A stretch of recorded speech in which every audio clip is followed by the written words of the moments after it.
Voilà, et sur le plateau d'Alsace 20, notre camarade Loïc, juste avant qu'on voit le Bully Tour, tu vas nous parler de quoi dans les tweets, l'internet? On va parler du tremplin des décibules qui arrive la semaine prochaine très bientôt. On a été également cité dans une émission très connue. On verra ça tout à l'heure et on parlera bien sûr de Thierry Omeyer. Voilà, vendu la mèche avant. Bravo Lionel. J'ai planté la chronique. J'ai flaqué, j'arrête, je pars. J'espère que tu reparleras à l'avenir de Mémoire vive. Ah oui, avec grand plaisir, avec grand plaisir. Voilà, nous en tout cas on y reviendra, on reverra des images dans quelques minutes. Avant cela, c'est le Bully Tour. Alors le Bully Tour vient d'obtenir le prix du citoyen qui est décerné par le Parlement européen. On est plutôt très fiers de cela. C'est une coproduction avec Alsace 20 et c'est tout simplement un couple, Baptiste Cogitor et Claire Auduit, qui ont décidé d'aller dans les pays de l'Est avec, comme ça vous allez le voir, leur combi Volkswagen, épisode numéro 2.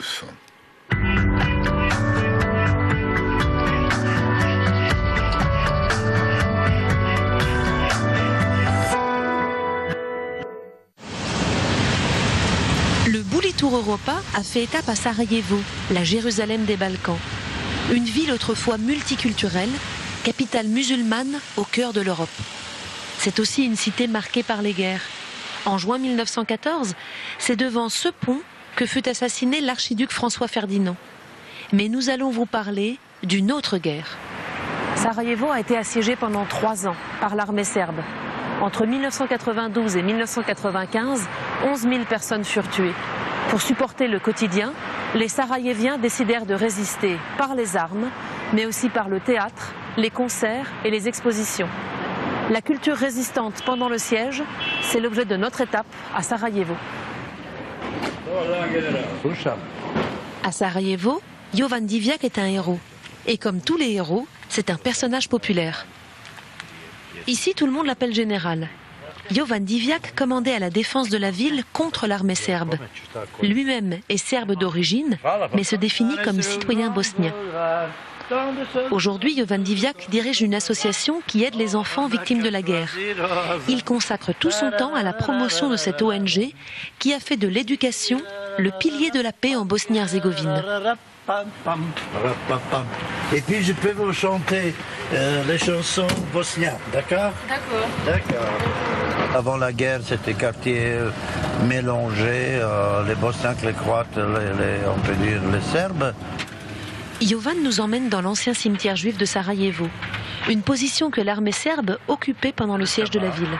Entre 1992 et 1995, le général Divjak était souvent en première ligne, aux côtés de ses hommes. Ici, c'était la ligne de confrontation. Tout ça a été détruit. Le mur était détruit pendant la guerre. Il y avait un tranché ici, par là. Dans cette chapelle. La résistance militaire était essentielle, mais Jovan s'est efforcé d'organiser une autre résistance, par le théâtre, la musique et les expositions d'œuvres d'art. Dès qu'il le pouvait, il assistait aux représentations et aux concerts pour galvaniser le public sarajevien.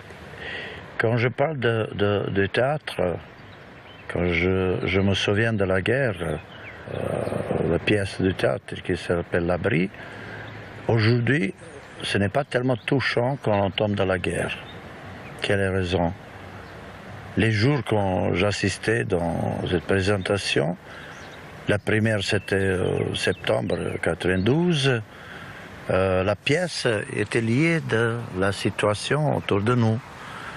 Dans la rue, on a entendu le bombardement, les mitrailleuses, les roquettes, et dans l'abri, on se trouve comme c'est la guerre.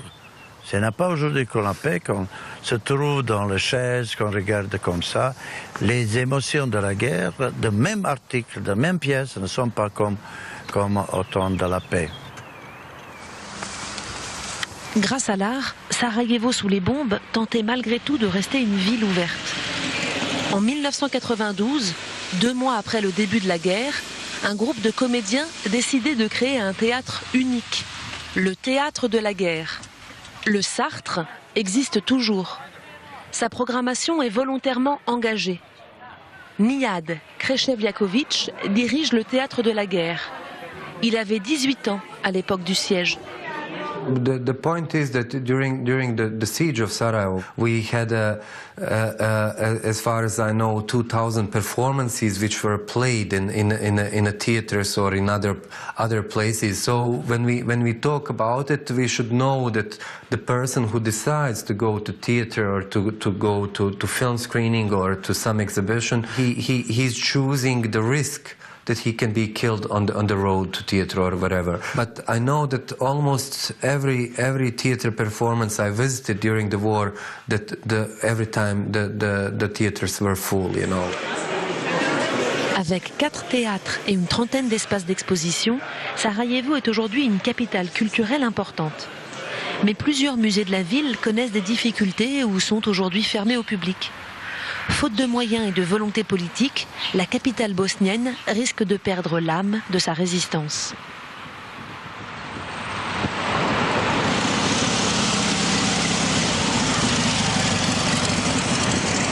Voilà la suite de ce Bully Tour, ça sera demain. On retrouve Loïc pour toute l'actu internet de cette dernière semaine. Alors cette semaine, TPMP, on en a parlé tout à l'heure, le tremplin des décibules, l'Alsace en 3D et quelques news du web alsacien. Alors cette semaine, moi je suis heureux d'être alsacien. Pourquoi? Tout simplement parce que l'Alsace est au top, on est au top.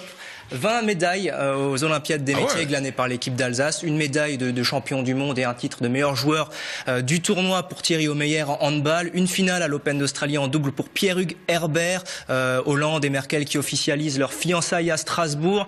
Manquerait plus qu'on soit cité dans une émission comme Touche pas à mon poste par exemple. Et devinez quoi, c'était le cas. L'émission présentée par Cyril Hanouna et parfois Julien Courbet nous a cité il y a quelques jours. Regardez.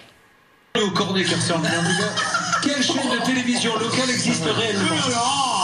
Mirabel TV. Mirabel TV, bonne réponse. Rachid? Allez, je dirais Télésart. Télésart, éliminé. Voilà. Isabelle? C'est bon. Opal TV. Opal TV. Bonne réponse. Miguel? Télébocal. Télébocal.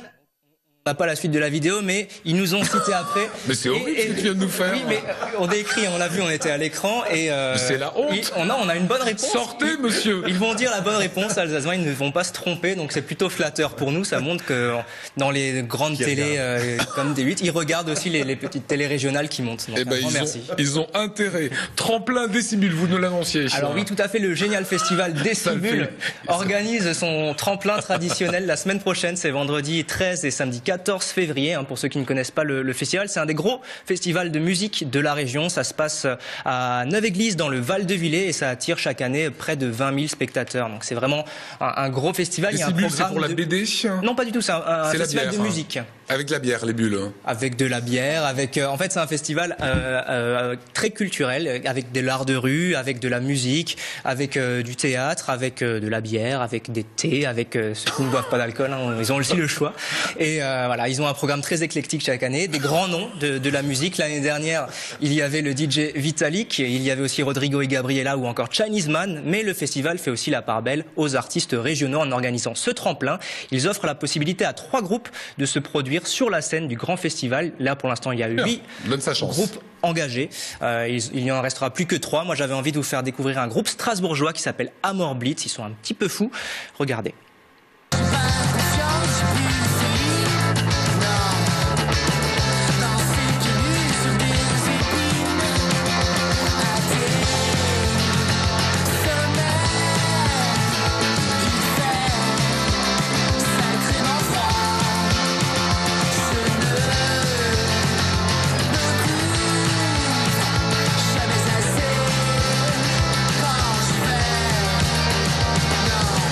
En fait, c'est assez speed, mais ils ont l'air un peu ralentis, les gars, quand même. Ils jouent un peu la carte de l'humour et du ridicule. Ils n'ont pas peur de tomber dans le ridicule. Ils se prennent pas au sérieux et c'est ça qui est bon parce que leur musique derrière, elle est vraiment, vraiment bonne, quoi. 13 et 14 février, ça sera en concert. Ça sera au Café-Concert Frépel, exactement à Saint-Martin, où vous pourrez admirer les 8 groupes engagés. Allez, parle-nous de 3D.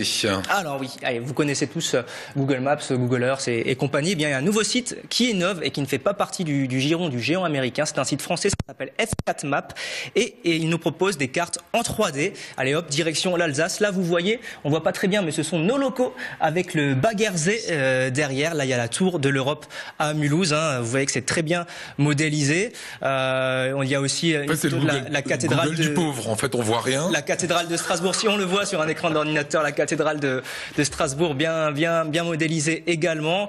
On y a aussi ici, c'est le mont Saint-Odile, si je ne me trompe pas exactement. Voilà, donc on reconnaît vraiment bien sur écran, ça rend vraiment très bien. On a l'impression. Ah, j'ai fait un petit tour aussi en Lorraine. Là, vous voyez, c'est un petit peu moins sympa. Voilà. En tout cas, ça rend vraiment mauvaise foi. Très bien sur l'écran d'ordinateur. Il représente une télé régionale. On a l'impression de vraiment jouer à un jeu vidéo comme SimCity par exemple.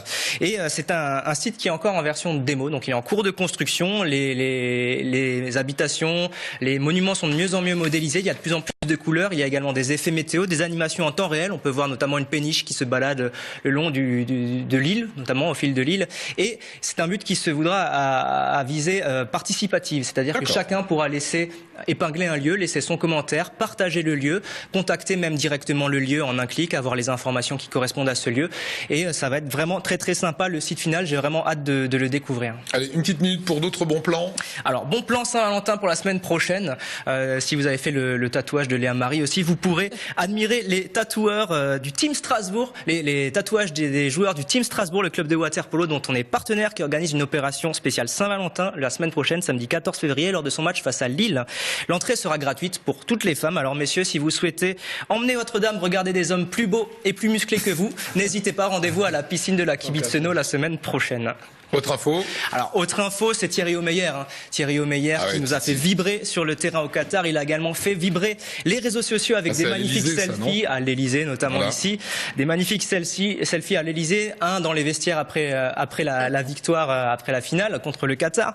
Et l'Elysée même a posté une petite vidéo. L'Elysée a un compte Vine. Ils sont vraiment à la pointe, l'Elysée. On va le regarder tout de suite. Regardez. 5. 5. On vous l'avez compris, 5 comme le nombre d'étoiles sur le maillot des Bleus et Thierry Omeyer toujours sur le devant de la scène. Allez, une petite dernière. Et on termine avec une bonne nouvelle pour tous les milliardaires et le Qatar justement. Strasbourg vaudrait la modique somme de 28 milliards d'euros.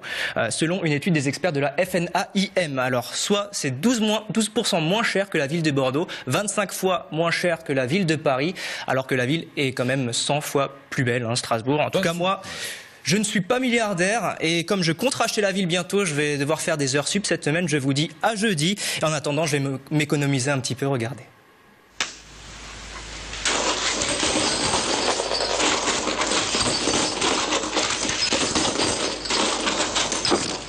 Il en manque une. Il en manque une. Il est barge, le garçon. Allez, on termine avec Yann Gilg, directeur artistique de